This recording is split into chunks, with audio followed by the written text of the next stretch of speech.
बिस्मिल्लाहिर्रहमानिर्रहीम, अस्सलामुअलैकुम। लाखों करोड़ों दुरूदो सलाम मोहम्मद मुस्तफ़ा सल्लल्लाहु अलैहि वसल्लम और आले मोहम्मद पर। मैं हूँ उमर दराज गोंदल और आप मेरा यूट्यूब चैनल देख रहे हैं। नाज़रीन, मामला कुछ यूँ है कि इस वक्त सारी नज़रें कप्तान के ऊपर हैं और कप्तान के ऊपर नज़रें इसलिए हैं कि आने वाले चंद दिनों के अंदर आखिर कप्तान करने क्या वाले हैं। आखिर उनके पास ऐसी कौन सी बातें हैं जो वो जिस बुनियाद पे वो अपने नौजवानों को, कारकुनों को कह रहे हैं कि आप तैयार हो जाएं। आपको मालूम होना चाहिए कि आइंदा होने वाले चंद दिनों के अंदर इस मुल्क के अंदर होने क्या जा रहा है। और इत्तलात यही है कि ईद के फ़ौरन बाद यानी मई के महीने के अंदर वो धरना और लॉन्ग मार्च और सड़कों के ऊपर फुल फ्लैज होंगे। वो मुल्क को जाम करना चाहते हैं, ब्लॉक करना चाहते हैं। लेकिन इस दौरान इमरान खान को एक आला क़यादत की जानिब से कोई पैगाम रसानी हुई है, कोई मैसेज कन्वे किया गया है, कोई पेशकश की गई है, कोई ऑफ़र की गई है। वो ख़बर क्या है आपको पहले नंबर के ऊपर दूंगा और दूसरे नंबर के ऊपर चल के आपको ये बताऊंगा कि इमरान खान हर रोज़ जो है वो इलेक्शन कमीशन को, चीफ इलेक्शन कमिश्नर को टारगेट के ऊपर ले रहे हैं। उन्होंने आज भी लाहौर के अंदर बातचीत की थी यानी गुज़श्ता रोज़ जो है, और उन्होंने कहा कि वो नून लीग के एजेंट हैं और यही बात हमने पेशावर के अंदर सुनी है। लेकिन इलेक्शन कमीशन काम भी अपनी तरफ से डटा भी हुआ है। चीफ इलेक्शन कमिश्नर कह रहे थे मैं काम करूँगा, लेकिन दूसरी जानिब ज़रा तहरीक इंसाफ की सुनना भी शुरू हो गया है और तहरीक इंसाफ का जो दबाव है वो भी कारगर होता हुआ नज़र आ रहा है। तीसरे नंबर के ऊपर आपको जो खबर दूंगा वो ये है कि सब बातों के बावजूद के पैगाम रसानी हो रही है, बातें सुनी जा रही हैं। कोई एक जगह ऐसी भी है जहां पे मार कुटाई का पूरा सामान तैयार हो गया है, तसादुम की राह हमवार कर दी गई है। और आप अंदाज़ा इस बात से लगाए कि रातों रात तमाम लवाजमात के तमाम सामान जो इस चीज़ में ज़रूरत पेश आ सकती है वो पहुंचा दिया गया है। अब क्या होने वाला है ये असल सवाल है। ये डिटेल्स आपके सामने रखूंगा, लेकिन अगर आपने अभी तक चैनल सब्सक्राइब नहीं किया और आप चाहते हैं कि आपको मुस्तनद और बरवक्त खबरें मिलती रहें तो हमारा चैनल सब्सक्राइब कर लीजिए, बेल आइकन के ऊपर क्लिक कर लीजिए ताकि हमारी आइंदा आने वाली वीडियोज़ बर वक्त आप तक पहुँच रहे। मामला जनाब इस वक्त है कि पाकिस्तान तहरीक इंसाफ के चेयरमैन जो इमरान खान हैं उन्होंने लाहौर के अंदर डेरे डाले हुए हैं। कल वो लाहौर आए थे जहां पे वर्कर्स कन्वेंशन से खिताब किया। सिर्फ वर्कर्स कन्वेंशन से खिताब नहीं किया बल्कि मुख्तलिफ तबक़ाए ज़िंदगी के साथ उन्होंने मुलाकात की। मिसाल के तौर पे Lahore high court bar association जो है उनके जो प्रेसिडेंट हैं और जो उनके जनरल सेक्रेटरी हैं, सेक्रेटरी जनरल, उनके साथ भी मुलाकात की।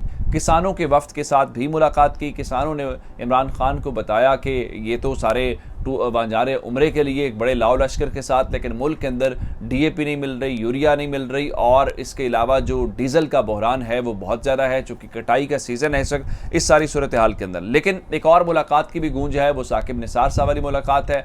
खबरें ये आई कि साकिब निसार साहब तहरीक इंसाफ के अंदर शामिल हो रहे हैं और लेकिन ऐसी चीज़ें नहीं हैं। और रऊफ़ क्लासरा साहब के मुताबिक इमरान खान ये समझते हैं कि जो उनके मुशीर हैं, उन्होंने ये साकिब निसार साहब से बात की है और उसके बाद उन्होंने बताया वो ये समझते हैं कि इमरान खान को जो उनके लीगल एडवाइज़र्स थे, जो मुशीर थे, उन्होंने शायद मुनासिब तौर पे उनको एडवाइस नहीं किया था या उनको ब्रीफ नहीं किया था। ख़ासकर जो स्पीकर रूलिंग का मामला था उसके ऊपर इमरान खान को लगता है कि उनको गलत राय दी गई है, जिसके बाद उन्होंने साकिब निसार साहब से ये कहा है कि जो काबिल वकील हैं, जो उनका केस लड़ सकते हैं, जो उनका मुकदमा लड़ सकते हैं या उनको बेहतर तौर पे ब्रीफ कर सकते हैं, गाइड कर सकते हैं, आप उनके नाम सजेस्ट करें। ये तो असल में वो बातें हैं जो आपके सामने हैं। असल बात एक और सामने आई है और एक सहाफ़ी ने ये दावा किया है और उनकी खबर ये है कि इस सब के बीच में जो इमरान खान ने लाहौर में डेरे लगाए हुए हैं, आप उन हवाले से ये मत समझिए कि वो बस एक मामूल का दौरा है और यहाँ आए हैं ज़मान पार्क में लोगों से मुलाकातें कर रहे हैं और वापस चले जाएंगे। नो,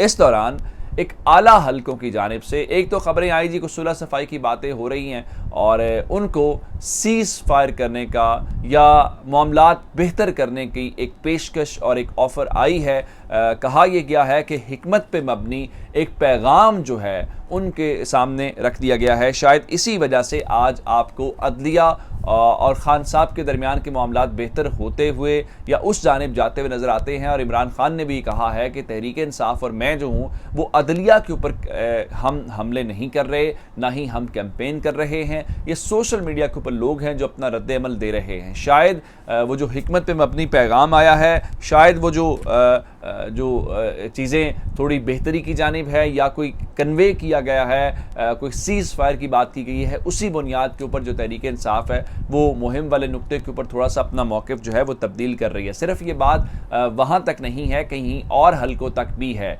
तहरीक इंसाफ ने इलेक्शन कमीशन के सामने एहतजाज भी किया और आज भी इमरान खान ने लाहौर के अंदर खड़े होकर कहा जी chief election commissioner Sikandar Sultan Raja जो हैं वो नून लीग के एजेंट हैं, इसलिए वो इस्तीफ़ा दें, क्योंकि वो समझते हैं कि अगर इलेक्शन होगा और सिकंदर सुल्तान राजा इलेक्शन करवाएंगे तो इमरान खान उस सिलेक्शन को मेरा नहीं ख्याल कि वो मानते हुए नजर आते हैं। और फिर फॉरेन फंडिंग केस था, इस्लामाबाद हाई कोर्ट के फैसले के बाद तहरीक इंसाफ ने वहाँ से भी रिलीफ लिया क्योंकि 30 दिन के हवाले से जो चीज़ें थी वो ज़रा अब रुक गई हैं। लेकिन उसके बाद तहरीक इंसाफ जो मुसलसल दबाव बढ़ा रही है उस दबाव का असर ज़रूर नज़र आ रहा है। वो किस सूरत में, आज सुबह जो है वो तहरीक इंसाफ के मुनहरिफ अरकान को बुला लिया गया है। ये पहला मौका है जब उस मामले पे चीज़ें आगे बढ़ती हुई नज़र आ रही हैं। कौमी असम्बली के अरकान को आज बुलाया गया है और ईद के बाद पंजाब की जो सूबाई असम्बली के मेंबरान हैं उनको भी बुलाया जाएगा। मैं आपको एक और बात बता देना चाहता हूँ, जो कौमी असम्बली के मेंबरान हैं वो मामला थोड़ा सा लंबा चौड़ा चलेगा। यानी अगर आपका ख्याल है कि आज बुला के कल वो फैसला कर लेंगे कि जनाब इनको डी सीट कर दें, तो ये मुनासिब नहीं है। ये मैच थोड़ा सा लंबा चलेगा क्योंकि उन्होंने तहरीक अदम एतमाद के अंदर वोटिंग नहीं की। उनके मुताबिक फ्लोर क्रॉसिंग तब होती है जब आप पार्टी के खिलाफ वोट करें। लेकिन यहाँ पे इलेक्शन कमीशन अब उस पार्टी पॉलिसी के ऊपर क्या चलता है ये देखना पड़ेगा। लेकिन असल मैच जो है वो पंजाब वाला है। ईद के फ़ौरन बाद जो है पंजाब असम्बली के मेंबरान को भी इलेक्शन कमीशन ने बुलाया हुआ है। पंजाब असम्बली का मैच इस तरीके से है कि अगर उनको बुला, वहाँ तो सीधी सीधी बात है, आपने वोट किया है, पार्टी पॉलिसी के खिलाफ फ्लोर क्रॉसिंग की है और अगर ईद के बाद जो है वो इलेक्शन कमीशन उनको बुलाता है, उनसे पूछता है, तो वो फ़ौरन भी डी सीट हो सकते हैं क्योंकि 1 महीने के अंदर इलेक्शन कमीशन जो है वो 63 के हवाले से फैसला करने का पाबंद है। लेकिन असल मामला ये नहीं है। असल खबर ये है कि अगर वो अरकान डी सीट हो जाते हैं जिनकी बुनियाद के ऊपर हमजा शहबाज शरीफ जो है वो वज़ीर आला बने हैं, तो उसके बाद अगर जो एतमाद का वोट लेने की बात आती है तो हमजा शहबाज शरीफ एतमाद का वोट कहाँ से लेंगे? एतमाद का वोट लेंगे तो इसका मतलब ये होगा कि उनकी हुकूमत जाती रहेगी। इसलिए असल बात यहाँ पे है। अब पंजाब असम्बली की चूँकि बात हो रही है तो मैं पंजाब असम्बली की आपको खबर दे देता हूँ। पंजाब असम्बली का इजलास आज सुबह बुलाया गया है जिसमें खासकर जो डिप्टी स्पीकर हैं उनके खिलाफ तहरीक इंसाफ ने तहरीक अदम एतमाद जमा करवाई हुई है। उस तहरीक अदम एतमाद के ऊपर जो है वो वोटिंग होगी सीक्रेट बैलेट के ज़रिए। लेकिन असल बात ये नहीं है, असल खबर ये नहीं है कि वोटिंग होनी है, वोटिंग का मामला। असल खबर ये है कि पंजाब असम्बली के अंदर आज हालात कशीदा होंगे। सिर्फ कशीदा नहीं बल्कि मार कुटाई का भी इम्कान है। चीज़ें कुछ इस किस्म की खबरें वहाँ से आई हैं कि मार कुटाई का जो सामान है वो पंजाब असम्बली में पहुँचा दिया गया है। और एक ख़बर ये भी है कि जो शायद लास्ट सेशन के अंदर जो कुछ हुआ और जो वहाँ पे थप्पड़ छप्पड़ पड़े, उस थप्पड़ का जो बदला है शायद वो भी लिया जाएगा। तो दोनों जानिब से इंतजामात किए गए हैं और डिप्टी स्पीकर के हवाले से और फिर खासकर जो पंजाब असम्बली का अमला है उन्होंने बता दिया है कि अंदर फ़ोन भी नहीं आएंगे। वो फ़ोन किसी के भी नहीं आएंगे, सहाफ़ियों के भी और जो अरकान असम्बली हैं उनके भी। तो इसलिए पंजाब असम्बली के हवाले से फिर एक और मैं आपको बात बता दूं कि गवर्नर पंजाब ने मुशावरत की थी और ख़बर यह है कि आज भी जो गवर्नर पंजाब हैं उनको चूँकि लाहौर हाई कोर्ट ने हुक्म दिया हुआ है तो वो लाहौर हाई कोर्ट के कहने के बावजूद भी शायद हल्फ नहीं लेंगे। हल्फ ना लेने का मतलब ये है कि खुला तसादुम का मतलब ये है कि तहरीक इंसाफ के जो ये लोग हैं उनके ऊपर तौहीन अदालत भी लग सकती है। लेकिन तहरीक इंसाफ उस हवाले से तैयार है। आज पंजाब असम्बली से कोई सरप्राइज़ भी आ सकता है, कोई चीज़ें ऐसी भी हो सकती हैं जो आप तवक्को ना कर रहे हों। लेकिन लड़ाई के हवाले से जो चीज़ें हैं, अगर आज कोई बेहतर तौर पे इंतज़ामात ना हुए, सिक्योरिटी के इंतज़ामात ना हुए तो शायद कोई नुकसान भी हो सकता है। अल्लाह ना करे ऐसा हो। लेकिन ख़बरें वहाँ से कुछ ऐसी हैं कि सामान लवाजमात जो हैं वो सारे के सारे पंजाब असम्बली में पहुँचा दिए गए। हमारा चैनल ज़रूर सब्सक्राइब कीजिएगा। आपकी किस्मतों का बहुत शुक्रिया। खुदा हाफ़िज़।